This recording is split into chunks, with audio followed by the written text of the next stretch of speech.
Mis saludos, estudiantes y profesores, bienvenidos a nuestra clase de Historia de Cuba en la sistematización que estamos haciendo para los exámenes de ingreso. Recuerden que ya en la clase anterior habíamos cerrado con la política yanqui desde finales del siglo XVIII a lo largo de todo el siglo XIX. Y también habíamos destacado como algo importante y continuidad en la clase anterior, la primera ocupación militar norteamericana. O sea que en las dos últimas clases hemos tocado la política yanqui a lo largo del periodo. ¿Por qué insisto en esta idea? Porque hoy vamos a seguir una línea más o menos parecida. O sea, vamos a trabajar ya la República Neocolonial a partir de 1902 hasta 1935. Pero recuerden algo importante, en un examen de ingreso, la pregunta número 3 del examen abarca dos temas, tema número 3 y tema número 4.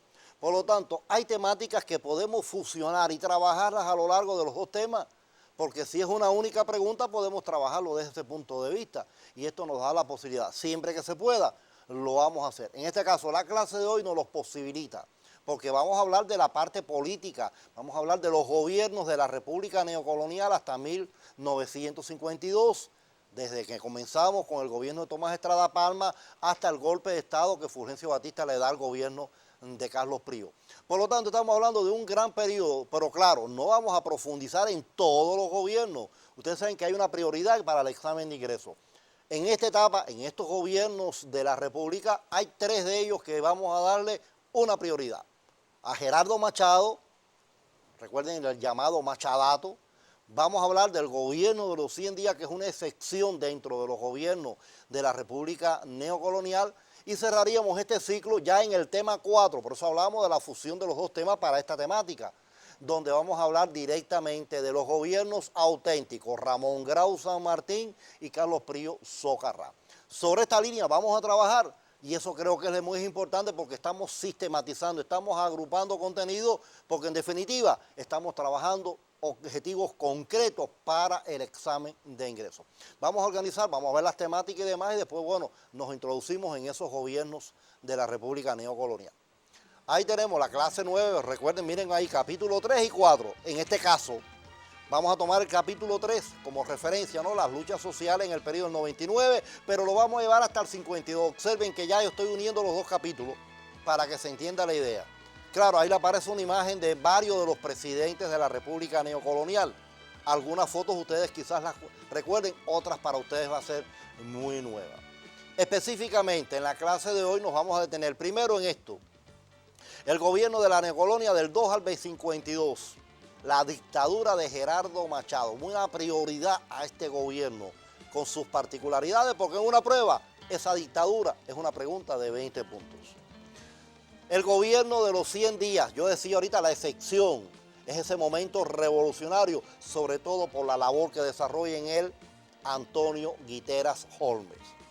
Y ya cerraríamos con los llamados gobiernos auténticos, esos dos gobiernos, el de Ramón Grau San Martín y el de Carlos Prío Socarrá, que nacían del Partido Revolucionario Cubano Auténtico. Y como estos gobiernos, dentro de sus particularidades, a partir de 1947 comienzan a aplicar en nuestro país la llamada Guerra Fría, esa guerra fría que ustedes conocen de historia contemporánea y que llega a nuestro país a partir de estos gobiernos auténticos. Por lo tanto, estamos hablando de un periodo que tiene todas estas particularidades, sobre todo gobiernos, y estos gobiernos a veces se nos hacen un poco complicados. No es que ahora tengamos que aprendernos los gobiernos, yo los voy a mencionar, quizás deje algunas características de ellos, pero la esencia se llama Gerardo Machado, 100 días y gobiernos auténticos. Vamos entonces a comenzar el contenido porque esto es importante. ¿Qué gobiernos se inician en el periodo de 1902 y hasta 1925? Vamos a recordarlos, ahí están apareciendo. Primero, Tomás Estrada Palma hasta 1906. Recuerden que Estrada Palma va a reelecciones, hay fraude, José Miguel Gómez por el Partido Liberal no está de acuerdo, viene la guerrita de agosto y todo esto provoca la segunda intervención norteamericana. De 1906 a 1909 la segunda ocupación y el gobierno de Charles Magún como parte de esta actuación. Ya a partir del 9, con una nueva elección, triunfa el Partido Liberal, triunfa José Miguel Gómez. José Miguel Gómez, un hombre que se destaca por el juego, por los negocios sucios. Recuerden que él tiene un apodo, ustedes lo conocen muy bien, el tiburón se baña pero salpica.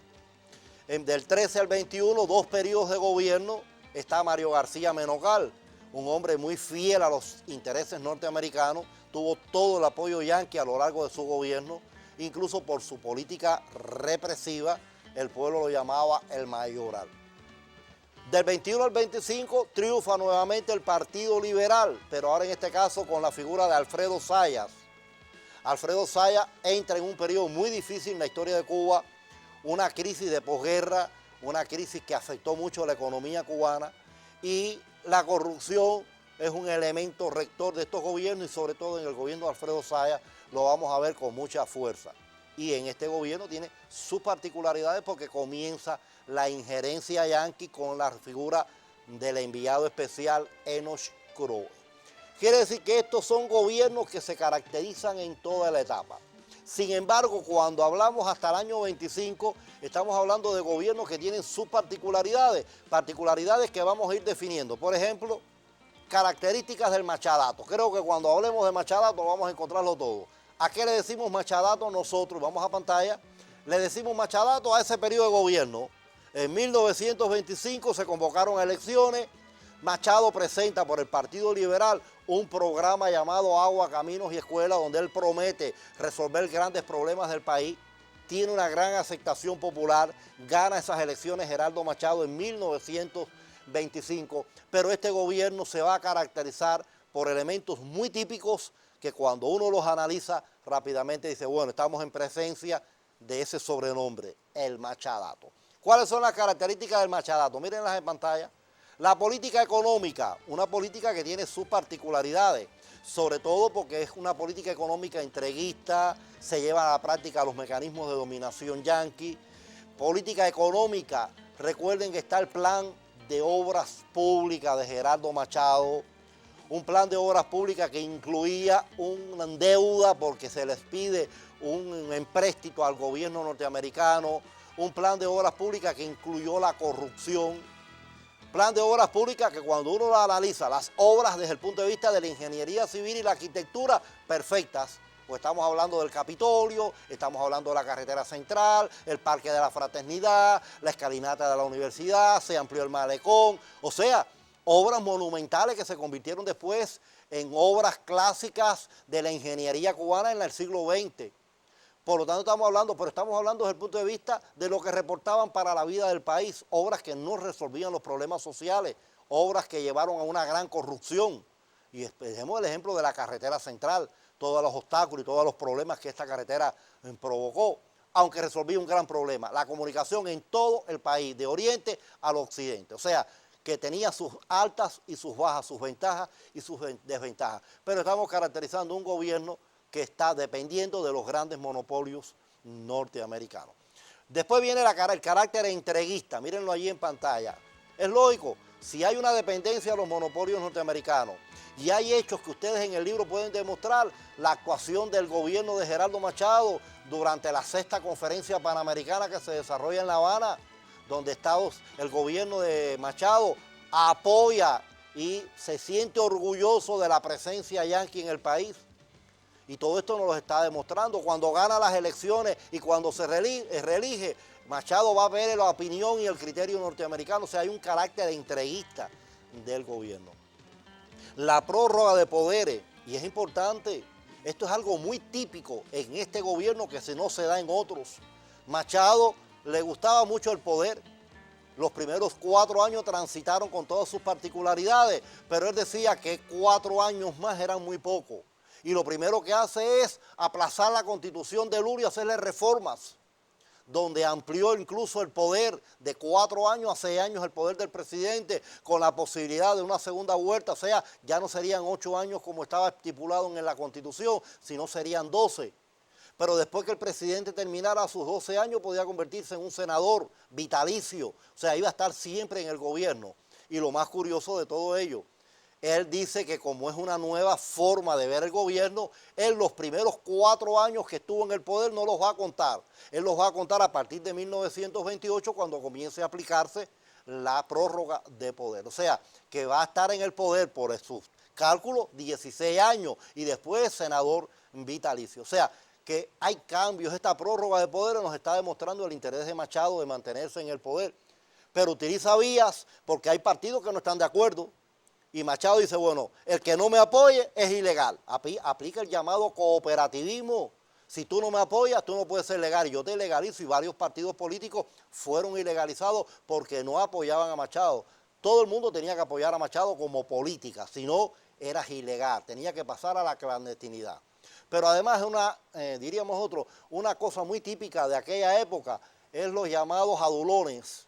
Y Machado se rodeó de adulones, que incluso hay un término muy cubano que nace a partir de aquí, la guataquería. Y Machado se rodeó de todos aquellos elementos que apoyaban toda la obra, todo lo que él hacía, veían a Machado como la gran figura. Y esto nos demostraba a nosotros las particularidades. Por lo tanto, la prórroga de poder es un elemento que ustedes tienen para caracterizar a este gobierno. Volvemos a pantalla, creo que aquí radica la importancia, porque vamos a hablar de la política represiva. Machado, desde que llegó al poder, demostró sus verdaderos intereses. Un gobierno dictatorial en todos los sentidos. Imagínense que ustedes que el primer asesinato de Machado es a un periodista burgués que hizo unas críticas al gobierno y lo mandó a matar. Armando Andrés se llamaba el periodista. Es el primer asesinato del Machadato. Y esto trae problemas. Y a partir de aquí es una ola de crímenes, asesinatos, violaciones, represión. Todo esto es lo que convierte a Gerardo Machado en un dictador. Por eso se habla de la dictadura de Gerardo Machado. Pero yo quisiera que ustedes vieran los ejemplos de esa política represiva, que ustedes las tienen en el libro, pero vamos a recordarlas. Se ilegalizaron todas las organizaciones revolucionarias, sobre todo las dos más importantes, el Partido Comunista y la CENO. Se anuló la autonomía universitaria, se aplicó una política divisionista al movimiento obrero, asesinatos de líderes. Recuerden el asesinato de Alfredo López, el asesinato de Julio Antonio Mella en México, expulsiones de la universidad y la ocupación militar. En la universidad en el año 97 se creó una organización para luchar contra la prórroga, una organización que se llamó el Directorio Estudiantil Universitario contra la Prórroga, fundado por Eduardo Chivás y Antonio Vitera, y hizo Machado ilegalizó esta organización y expulsó a estos líderes de la universidad. O sea, toda una política sangrienta, y todo esto nos lleva entonces a esa conclusión. Estamos en presencia de una dictadura. Y este esquema les va a ayudar mucho a ustedes, porque estamos hablando de una pregunta de 20 puntos en el ingreso. Voy a caracterizar a Machado, y estos elementos que voy utilizando nos sirven para llegar a una conclusión. Una sugerencia: si a ustedes en un examen le dicen caracterizar la dictadura de Gerardo Machado, ¿a qué se están refiriendo? A la política represiva. O sea, es un sinónimo de dictadura de la política represiva. Me dicen, vamos a caracterizar el gobierno de Gerardo Machado con 4 elementos, ya me están hablando de todo el gobierno. Entonces yo hablo de la parte económica, del entreguismo, de la prórroga y de la política represiva. Pero si simplemente me hablan de dictadura, voy a hablar de la política represiva. Quizás ustedes ahora se estén preguntando, dictadura, sin embargo, hablamos de tiranía. Tienen que tener cuidado cuando ustedes utilicen los términos. A veces indistintamente los usamos y no significa mucho, pero háganlo bien. Cuando yo digo dictadura, es un gobierno con esta política represiva, pero es un gobierno civil. Sin embargo, cuando yo hablo de tiranía, me estoy refiriendo a un gobierno de corte militarista. Recuerden a Fulgencio Batista, después en el 52 lo vamos a ver. Fulgencio Batista da un golpe de Estado, establece un gobierno autoritario y militarista. Y entonces un gobierno que nació de un golpe de Estado, es un gobierno militar, por lo tanto entonces estamos hablando de una tiranía. Por eso hablamos de Machado de dictadura, y esto es importante que ustedes lo tengan en cuenta. Bien, vamos a seguir otros periodos. Miren allí, vamos allá al periodo del 25 al 35. Ahí incluimos a Machado nuevamente para tenerlo en este periodo, ¿no? Después de Machado comienzan una serie de gobiernos provisionales. Machado había quitado la Constitución del 1, no hay elecciones, son gobiernos que se establecen a partir de direcciones directas, o sea, gente que seleccionaba y se llegaban a conclusiones. Carlos Manuel de Céspedes Hijo, en 1933, derrocaron a Machado por una huelga general revolucionaria. Recuerden la huelga del 33, la llamada huelga de agosto del 33, derrocó a Machado. Pero el injerencista yanqui, Benjamin Sumner Welles, actuó muy rápido, y para evitar que las masas llegaran al poder, puso en el poder al hijo de Céspedes, diciendo, bueno, el hijo de Céspedes aplaca a las masas, porque es el hijo del padre de la patria. Sin embargo, fue un hombre que desde sus inicios se descaracterizó lo primero que hizo fue comunicarse con el pueblo cubano dando un discurso en inglés. Nadie lo entendió, nadie le hizo caso y la gente se dio cuenta que aquello era un títere manejado. Incluso se llegó a decir que era un gobierno de Machado sin Machado, porque él no cambió nada. Claro, duró muy poco, duró unos días nada más. El 4 de septiembre del año 33, un movimiento conspirativo que se producía en el ejército derroca al gobierno y sale allá como figura principal de ese golpe de Estado la figura de Fulgencio Batista. Se crea la pentarquía inmediatamente, 5 miembros que tenían un solo objetivo, dejar que constituido un gobierno. Se elige entonces el gobierno de los 100 días, un gobierno que entonces sí vamos a caracterizar. Y después de derrocado el gobierno de los 100 días, un gobierno reaccionario que nosotros conocemos como gobierno de concentración nacional, pero que también ustedes lo conocen por los apellidos de sus líderes. El embajador Jefferson Caffery, el jefe del ejército Fulgencio Batista y el presidente que en la práctica no hace nada, Carlos Mendieta. Quiere decir que son los gobiernos, pero yo decía que nos interesa el gobierno de los 100 días, porque es el otro gobierno que hay que valorar. Y ustedes en la prueba tienen que tener todos estos elementos para caracterizarlo. Vamos a ver algunos de ellos, porque esto nos va a ayudar. Mírenlo allí. Primero, el carácter heterogéneo. Ahí están apareciendo algunas cosas que no se me pueden olvidar. Carácter heterogéneo, ¿qué significa? Que es un gobierno muy variado, muchas tendencias. Una tendencia reaccionaria, Fulgencio Batista, que es el jefe del ejército. Una tendencia reformista, el presidente Ramón Grau San Martín, que, bueno, como reformista, mantiene algunos cambios importantes, pero no toma decisiones oportunas.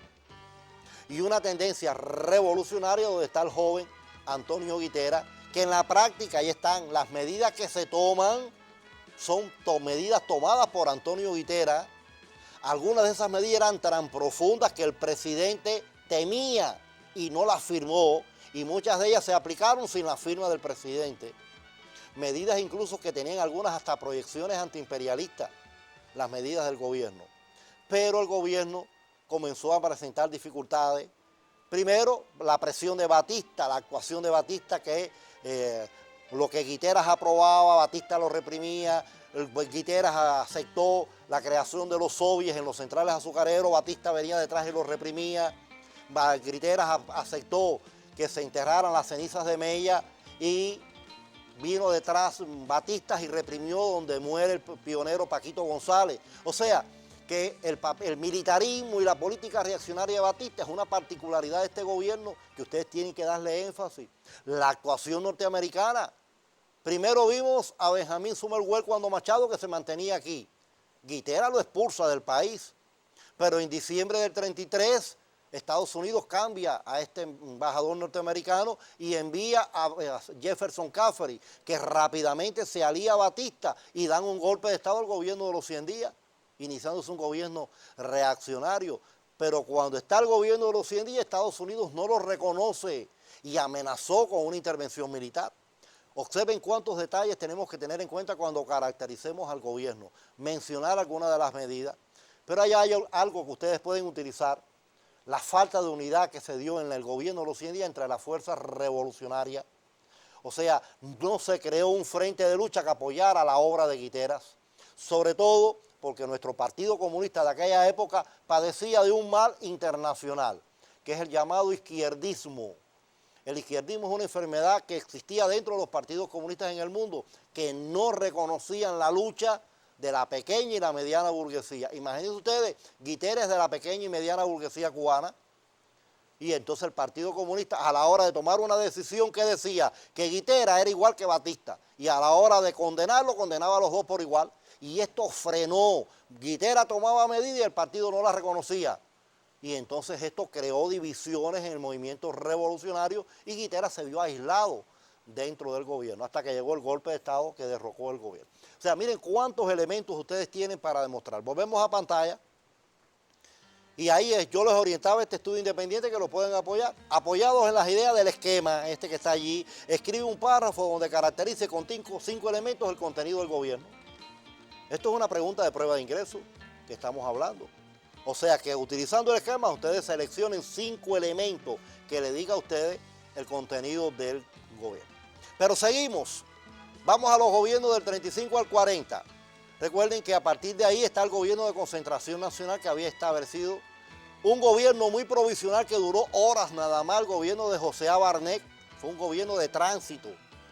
En el 36 hay unas pequeñas elecciones donde sale el hijo de José Miguel Gómez, Miguel Mariano Gómez, pero entró en contradicciones con Batista. Batista presionó el Congreso y se le da un golpe de Estado, tercer golpe de Estado donde participaba Batista, este de corte constitucional.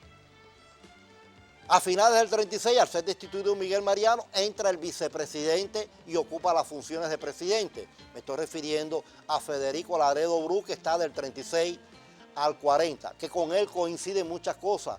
El inicio de la Segunda Guerra Mundial, el inicio de la apertura democrática en Cuba, o sea, muchos cambios importantes que ocurren bajo este gobierno. Pero son gobiernos que yo los tengo que conocer y ubicarlos cronológicamente para no perderme cuando trabaje el movimiento revolucionario y los tenga que mencionar a ellos.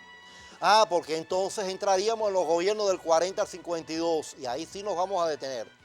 Primero, estamos hablando de gobiernos que ya van a elecciones porque hay una nueva constitución, la constitución del 40. Y el primer gobierno constitucional de este periodo es el de Fulgencio Batista. Echó a un lado la carrera militar y se presenta a las elecciones. Como estábamos en plena apertura democrática donde los comunistas cubanos jugaron un papel muy importante, los comunistas apoyaron a Batista en las elecciones, como había provocado tantos cambios democráticos, apoyaron esa coyuntura histórica y Batista por primera vez y única llega al poder legalmente en ese periodo del 40 al 44. Volvemos a pantalla. En el 44 se convocan elecciones, sale el gobierno auténtico, a partir del 44 Ramón Grau San Martín y a partir del 48 la figura de Carlos Prío Ugarrá. Pero estos dos gobiernos sí los vamos a ver unidos, por eso hablamos de gobiernos en plural, gobiernos auténticos. Por favor, una aclaración porque yo lo he visto por allí. A veces preguntamos por qué se llaman gobiernos auténticos y mucha gente nos han dicho porque son lo máximo. Es verdad, ellos llevaron a lo máximo todas las características de la República Neocolonial, pero no se llaman por ello. Se llaman porque ellos pertenecían al Partido Revolucionario Cubano Auténtico. Por lo tanto, si son miembros de ese partido, se les llama gobiernos auténticos. Eso hay que tenerlo en juego a la hora de ustedes trabajar. Este es el tercer grupo de gobierno que ustedes tienen que profundizar. Ya vimos a Machado, vimos a los 100 días. Ahora, ¿qué no se nos puede olvidar de los gobiernos auténticos cuando ustedes hagan la valoración? Porque es un gobierno que se les puede preguntar en una pregunta de 20 puntos. Mírenlo allí. La política económica dependiente, los mecanismos de dominación. Después de la Segunda Guerra Mundial, cuando se restablecen nuevos mecanismos, todo el papel de estos gobiernos auténticos con los mecanismos de estabilización. Profunda corrupción político-administrativa, creo que son los gobiernos símbolos de la corrupción en nuestro país. ¿Cuántos ejemplos ustedes no tienen en el libro de la corrupción de los gobiernos auténticos? Y algo que se ha preguntado mucho en el ingreso, llevan a la práctica la Guerra Fría. Y esto no se les puede olvidar a ustedes cuando hablen de la política de la Guerra Fría, porque estamos hablando de gobiernos que tienen sus particularidades. Y todo ello nos va a demostrar la crisis del reformismo burgués. Es importante que ustedes me ejemplifiquen esa Guerra Fría. Recuerden cómo ilegalizan las organizaciones, echan por tierra a la CTC y crean la llamada CTK, al pueblo la llama la CTK, ocupan los sindicatos, asaltan, legalizan el canterismo, asesinan a líderes, recuerden a Jesús Menéndez, a Araceli Iglesias, a Sabino Pupo, Niceto Pérez, cuántas figuras importantes fueron asesinadas a partir de 1947 como parte de esta política imperialista de Guerra Fría. En una prueba de ingreso han preguntado en varias ocasiones cómo se pone en la práctica esa Guerra Fría por parte de los gobiernos auténticos.